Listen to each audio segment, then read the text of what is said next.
పిత పుత్ర పవిత్రాత్మ నామమున ఆమేన్. ఈరోజు సెప్టెంబరు 4వ తారీఖు. లూకా సువార్త 4వ అధ్యాయము 38వ వచనము నుండి 44వ వచనం వరకు.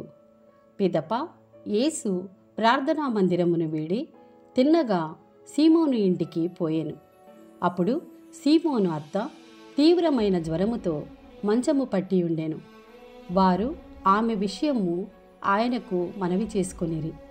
అప్పుడు ఆయన ఆమె చెంత నిలచి జ్వరమును గద్దింపగా అది విడిచిపోయెను.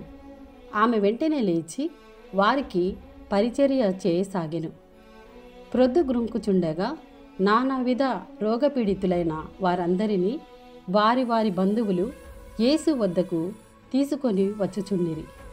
అప్పుడు ఆయన వారిలో ఒక్కొక్కని మీద తన హస్తము నుంచి వారినందరినీ స్వస్థపరిచెను. అనేకుల నుండి దయ్యములు నీవు దేవుని కుమారుడవు అని అర్భటించుచు వదిలిపోయెను. అవి ఆయన క్రీస్తు అని ఎరిగి ఉండుట వలన ఆయన వానిని గద్దించి మాట్లాడనీయలేదు. వేకువనే లేచి యేసు ఒక నిర్జన ప్రదేశమునకు వెళ్ళెను. ప్రజలు ఆయనను వెదకుచు వచ్చి తమ్ము విడచి పోవలదని కోరగా ఆయన వారితో, నేను ఇతర పట్టణములలో కూడా దేవుని రాజ్యమును గురించి బోధింపవలసి ఉన్నది, అందుకే నేను పంపబడి తిని అని పలికెను.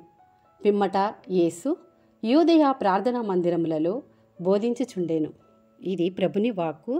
సర్వేశ్వరునికి వందనములు.